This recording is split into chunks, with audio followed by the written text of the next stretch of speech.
have turned around and ran because the stench inside the home was basically dancing out the door to meet me, and it was horrific.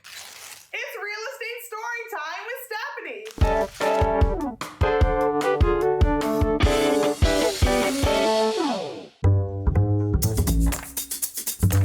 I often get asked if I see a lot of hoarders in homes. Yes, I do. I see more hoarders than people really want to admit. There is one that stands out in my mind in particular. So this home was in a student area of town. The home was clearly being sold to be torn down and have a student residence built there. One of those high rises were to be built there for sure. That was who I knew to be the buyer for that property. However, my clients thought that maybe they should buy that property and they would be able to renovate it to fix it. First thing we do is walk around outside. Pretty nice weather. We know the sellers are home, so we're just gonna walk around outside. Fine. We check out the perimeter. I can tell you from outside they're hoarders. I can't really see well inside of the windows. They seem to all be blocked up with something, not sure what. The yard is just covered in stuff. We all know what kind of yard I'm talking about.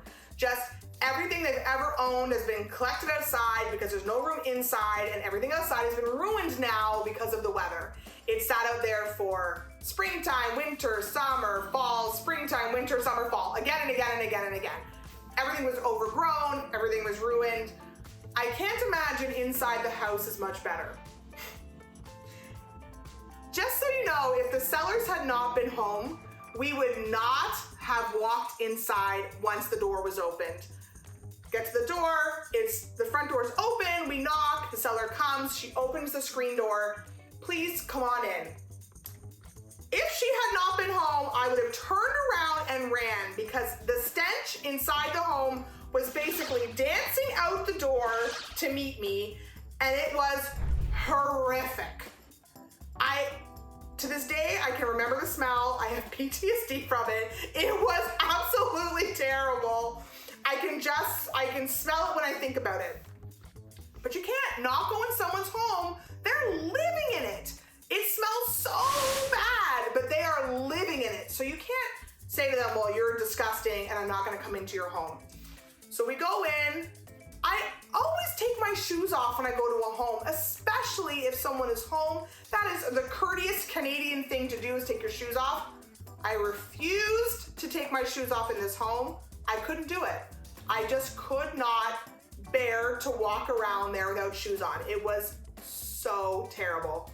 So we go in. The homeowner thankfully said, don't worry about your shoes, because I didn't want to have that awkward moment with her where I was gonna say, I'm not doing it. Go in, everything is a path. You expect that with a hoarder. There's a path, so there's like a path in from the front hall into the living room. There's a path from the seat that she sits in to the TV where she can see, but there's still things in the way. Absolutely crazy. When we get into the kitchen, there is a room off the side, which I know in this particular layout of home to be a dining room, but you absolutely cannot see in the room. It is stacked from floor to ceiling with two things. KFC buckets. I can't believe it. Used KFC buckets for sure. There's no way anyone has that many new KFC buckets. Why would they? Used KFC buckets and used chicken McNugget boxes. So these people obviously feel the need to collect this garbage. So the stench, I can only assume, is this like greasy chicken stench mixed with hoarder, mixed with whatever they live in. It's just absolutely terrifying. We go around, look at the bedrooms, and go down to the basement. There's a man down there having only the largest plate of spaghetti I could ever see. It was like mounded up with spaghetti, and he was like just going ham on this spaghetti. I was already ready to barf just standing outside of the home. I can't imagine eating food in this home. It was so scary. And they had one room in the basement that was completely empty, like not a single thing in it. I thought, oh, maybe all the stuff that was in the rest of the house was down here. And I asked the man, I said, what was in this room? Why is it empty? And he's like, oh, we had a flood and all that good stuff got ruined. Good stuff. I couldn't even imagine good stuff in this home. The good KFC bins? I'm not sure. Anyways, that room is completely empty. It had a flood. We're already red flags. It already smells so bad. Like, this house is a teardown. It is not a redo. You can't gut this and get rid of that smell. I haven't been in that home for like 8 years and I still can't get rid of the smell of my own nostrils. It's disgusting. I walk up to look at the bathroom. I don't know why I did this. I'm gonna start with this. I don't know why I looked in the bathroom. The shower was full of stuff. Could not shower in it. There's absolutely no way anyone who lived in that home ever had a shower. It was the worst. The toilet, oh my God. The toilet had one of those risers on it, like a tall toilet riser. And a ginormous piece of human feces stuck to the side of it. I know those things are white. They don't sell them in black or brown, but this one was black and brown. It's disgusting, obviously never been cleaned. With a huge piece of feces stuck to the side of it that had not been cleaned off. Like a whole piece, not even like a smudge or like a skin, like a full piece. I have never almost barfed so many times I've been in a house, and I thought, I can't barf in this house. They're never gonna clean it up and it's just gonna stay here. I can't leave my DNA in this house like this. I just can't do it. So we quickly ran out and said, like, thanks so much, not the house for us.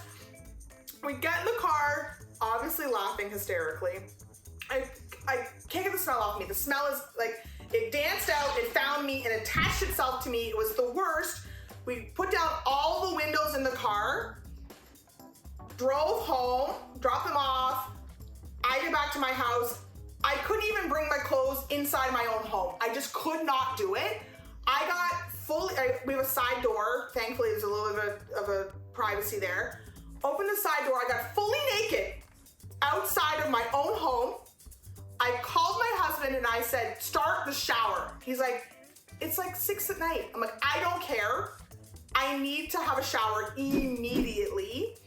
I'm burning these clothes. I don't care. Everything I was wearing is dead to me. I was in this house. I run upstairs. I showered 3 times. Took me 3 times to get it off of me. We go out for dinner afterwards. We get back in the car and George says to me, what happened in the car? It stinks so bad. The stink from my clothes had attached itself to my car. Thankfully, I have sold that car and I am over with that. But man, that was the worst hoarder I had ever seen.